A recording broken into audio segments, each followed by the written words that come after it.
Welcome to episode 2 of Work Hard, Dream Big with your host, Shelby McGill. Today I have a rising country artist known by the name of Jessie G. This is her latest release single. Never thought I'd be the girl sitting, waiting here at home, waiting by the phone. Maybe today or next week he'll call me, or maybe he won't. Download Army Ranger on iTunes today. Thanks for listening. So you're going on tour. Where are you planning on going on tour at? So I am going on tour all over the U.S. We just posted a bunch of the dates on Bands in Town on my website. So if you want to go check that out or put a link to it, it's a pretty good way to keep track. But it's mostly Midwest dates at the moment. And in August, I'm trying to get out west to kind of my home area. We have a Idaho show on the books, but we need to get some more Oregon and California stuff together. So I'm trying to do that in August, but pretty much everywhere. There's not a whole lot here in Oklahoma, but if you ever come to Oklahoma, I'd definitely come see you for sure. I haven't checked the dates or anything, but I will. Yeah, I think so we will be in Durant, Oklahoma.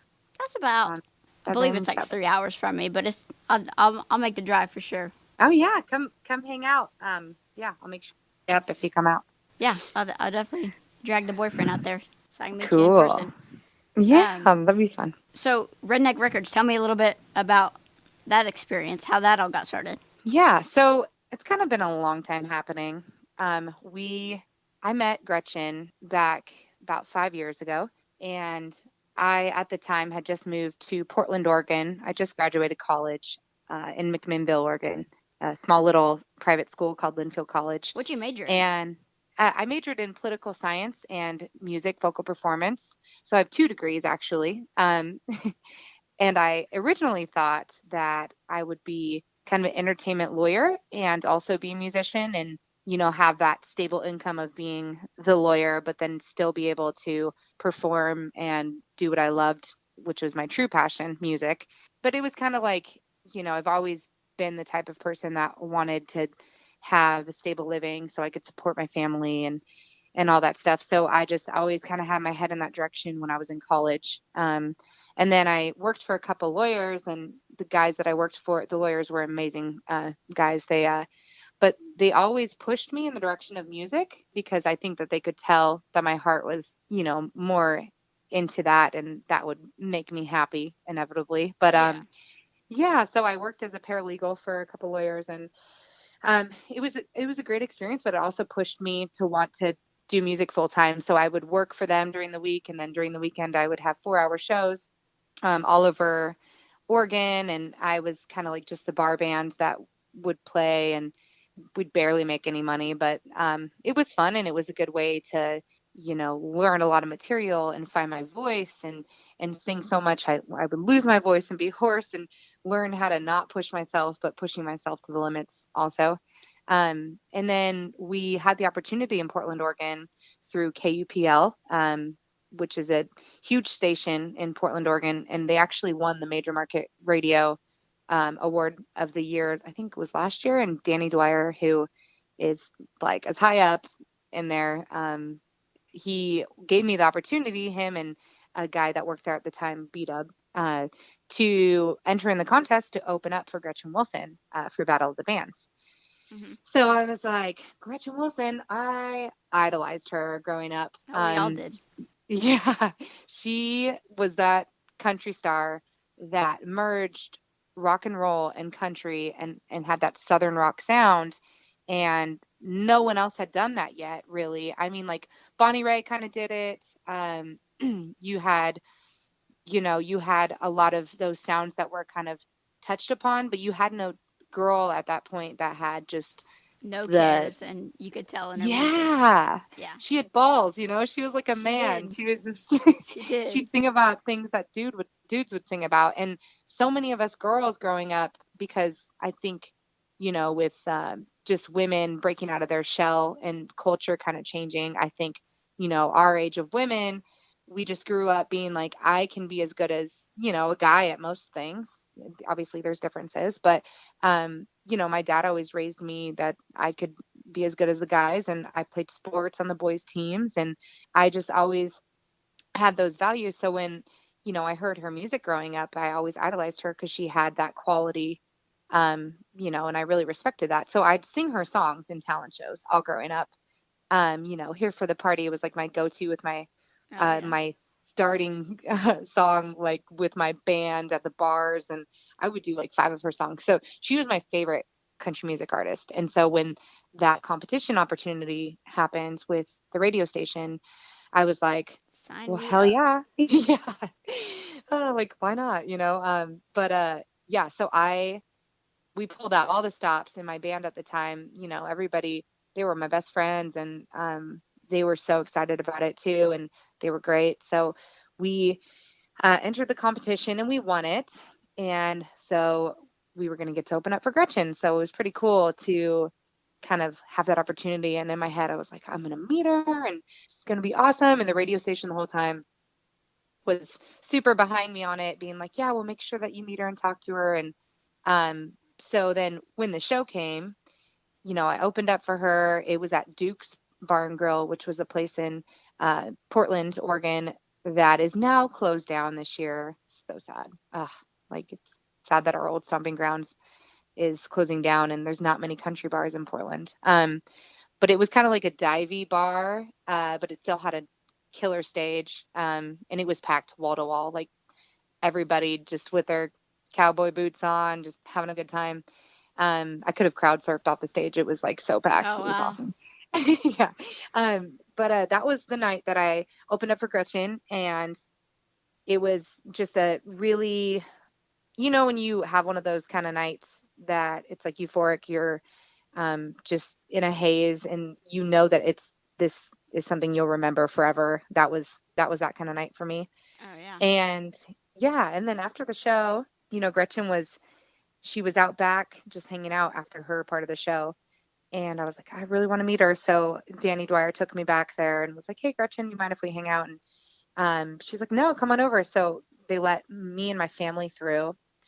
And so it was just all of us hanging out at the picnic table with Gretchen and her family and her band. And I had a bit of liquid courage at the time. And I was just like, hey. That liquid courage will get you somewhere, let me tell you.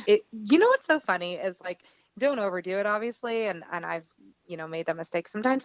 But, sometimes you just need a little bit of something that will push you past your, like, shell. So yeah. that I was it. understand, yeah. Yeah, but so we went and hung out with her, and we're sitting on the picnic table, and I just straight up asked her, I was like, hey, I want to do what you do. I want to do this for a living. I want to be where you're at and, have a Grammy like you do. And just, what do I need to do to get to that level?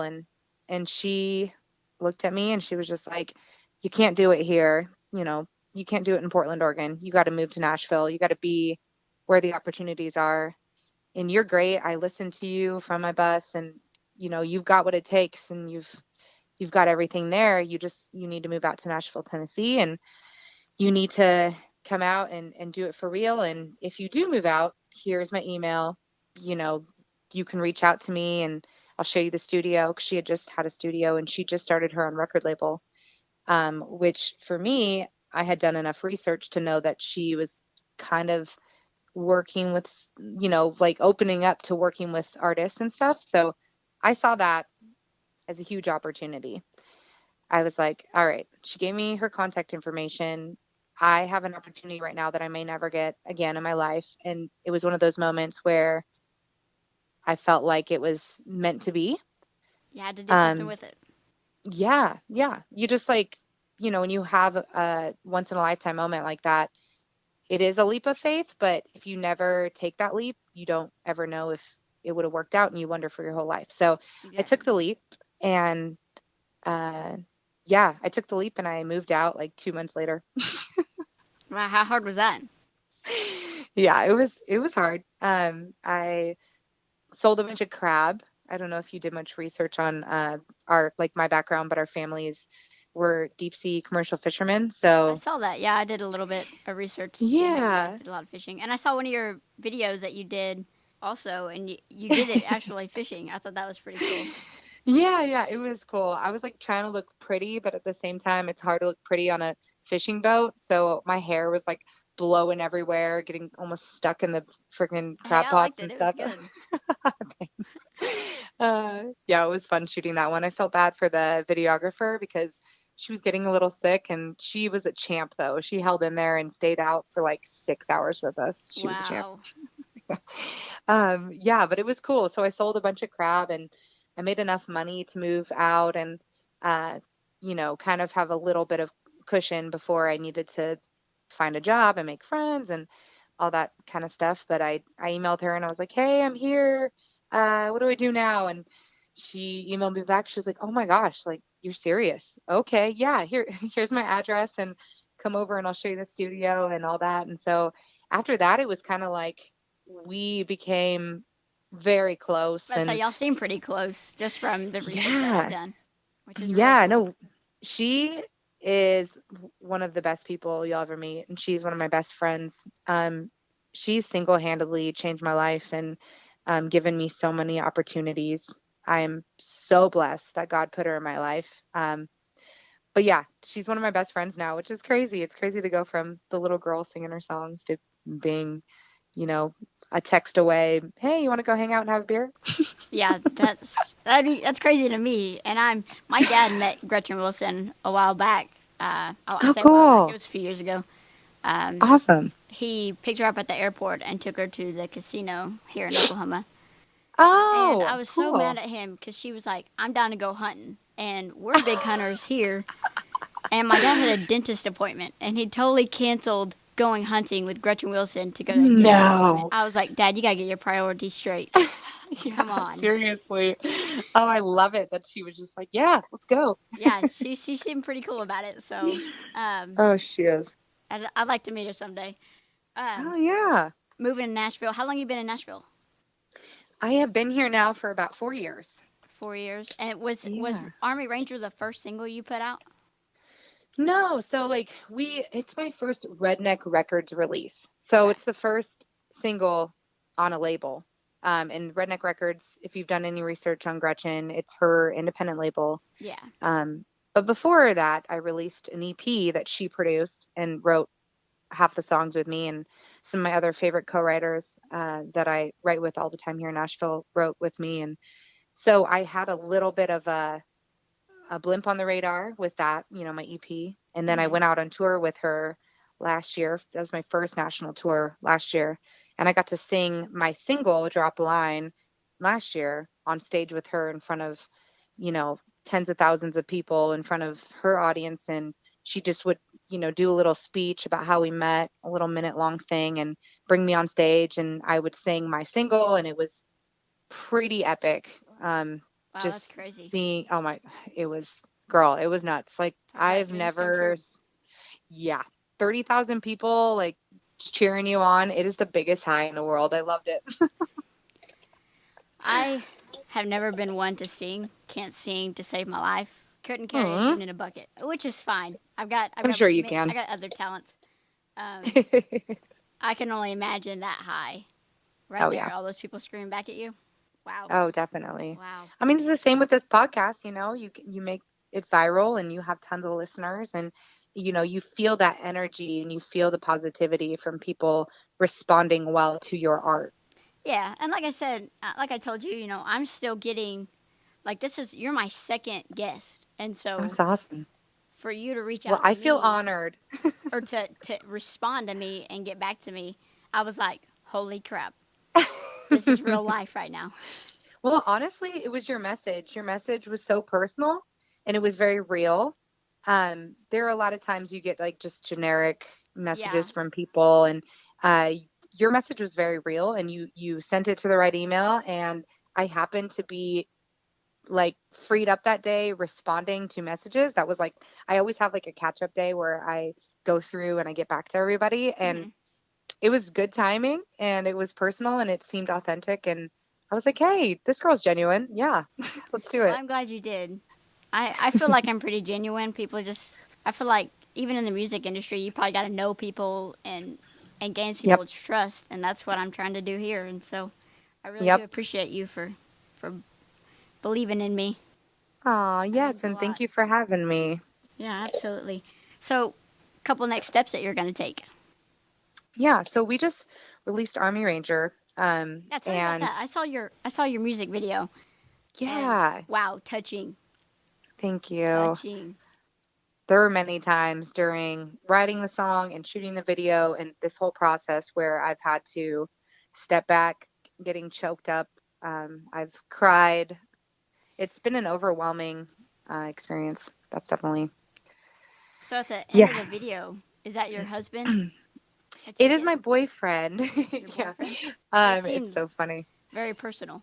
That's why I It asked. is very personal. We're at a point where we talk about marriage and it's going to happen, and we're just at a point. He's in selection right now to be Green Beret, actually, not Army Ranger, but he is, going through that rigorous process of being in the Green Beret and getting restationed and all that stuff. And I'm in the place in my career where I'm finally breaking, and so we're so busy that going back and forth in the distance and focusing on it. When you're a career person, your personal life, it really sucks that it gets put on hold. But eventually we're going to get time to breathe and be able to like Enjoy you have too. time.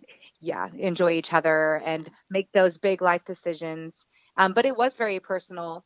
Um, having him in the video and in the video, the song title, Army Ranger, when we decided to write it, it was actually on Veterans Day that we wrote that song, which I didn't even realize at the forefront of my mind that it was Veterans Day. Maybe subconsciously I knew it or looked at social media or whatever. But it was a morning, right? I had just woken up and got my coffee. And I wasn't thinking about it in the concept of let's write a military song. But he had been gone.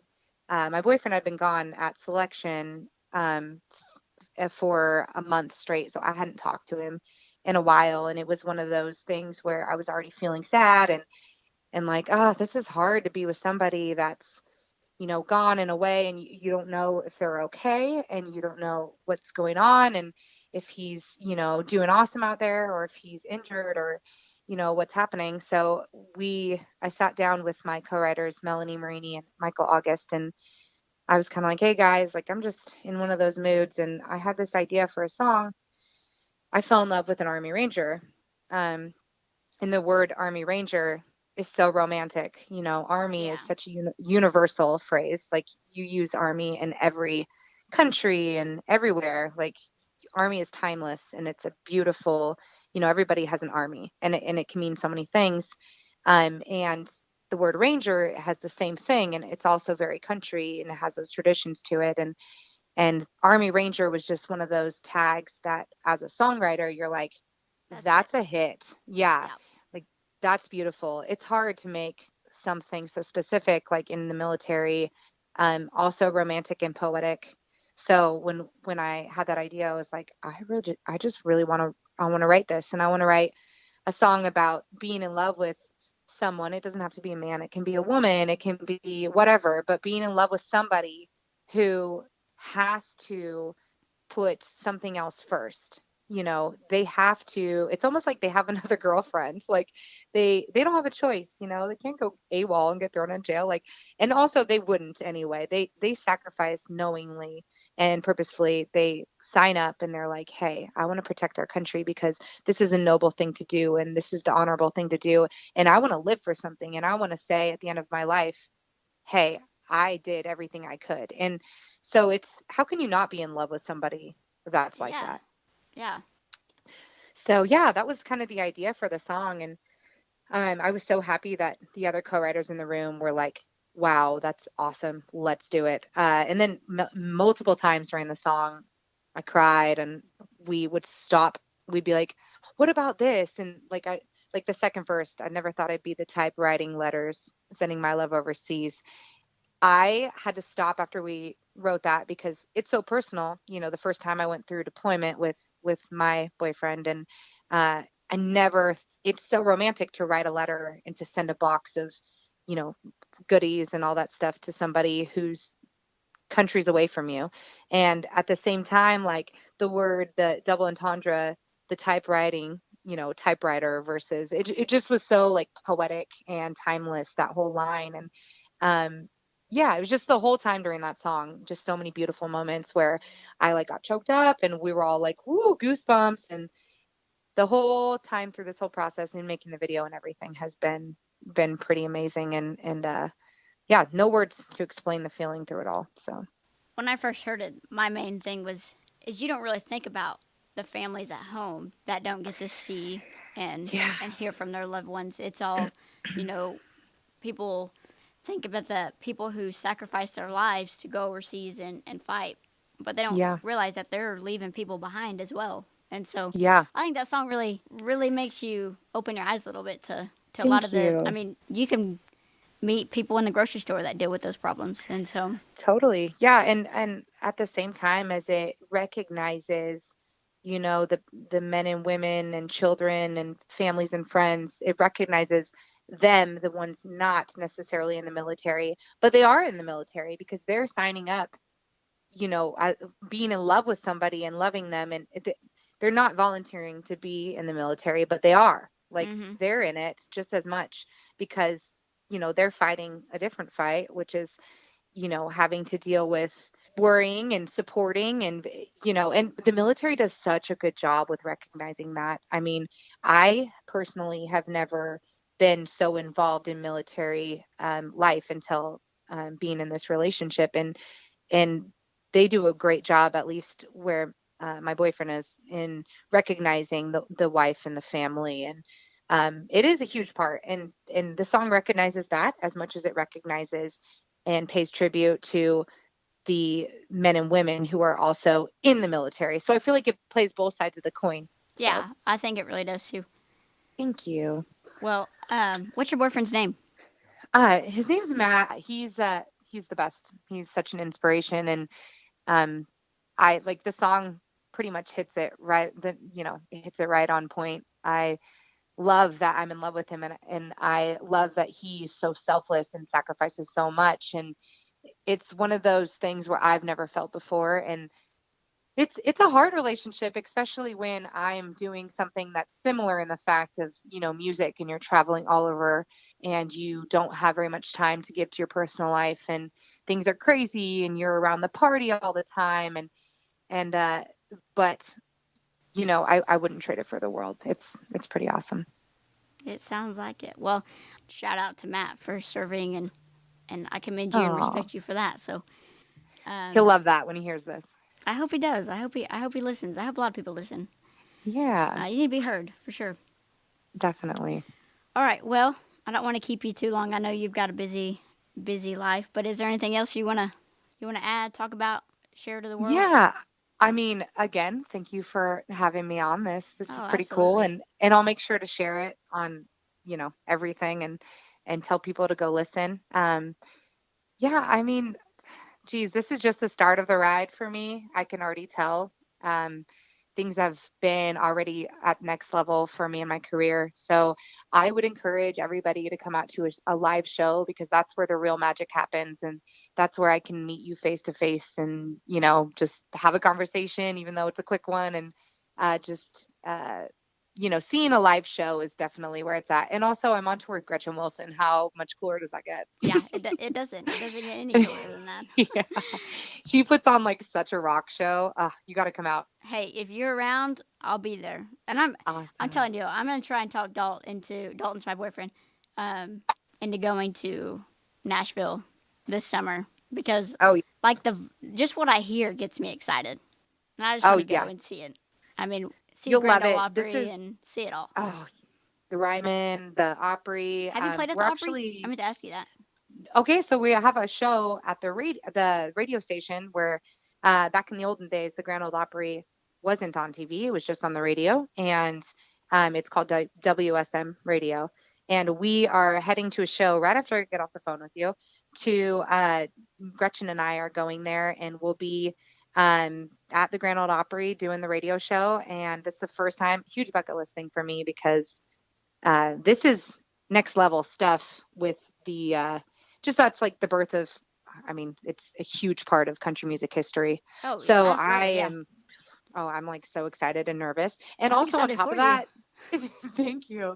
And on top of that, Donald Trump's going to be there. President Trump is going to be in the area visiting the Grand Ole Opry Hotel and stuff. And the radio station gets played throughout there. So I'm so excited. And hopefully he hears Army Ranger and he's like, Yes. I don't know, retweets it or something. That'd be awesome. Yeah, that would be awesome. That would be awesome. I'm excited for you. I was really nervous to do this, to be honest. Oh, why? You're Like, fine. You got it down. You texted me and you said 10 minutes, and I was like, oh, God, I think I'm ready. I think I can do this. The thing to remember is we're all like the same. You know, we're all just normal human beings We all living put our day to pants on the day. same way. That's what my dad We always says. do. Yeah. And like everybody's got issues and everybody's just trying to get through. And no matter what level you're at, it's, you know, we all are the same. So don't ever be nervous. Just, you know, find that quality and that compatibility thing you have with the person. And then from there on, it's like smooth sailing. Yeah. Well, Unless people are are just weird. Yeah. Yeah. It doesn't last very long, so we're all good. Thank you. And thank you for having me. If you want to point people to my social media stuff, that's where shows will be posted and new music. We're going to come out with new singles later this summer, and I'll be in the studio again. So, yeah, we'll just I would make sure to definitely collaborate. share. Come see you whenever you're around. Absolutely. Sounds I really do good. appreciate you. This concludes episode 2 of Work Hard, Dream Big with your host, Shelby McGill. Thanks for listening.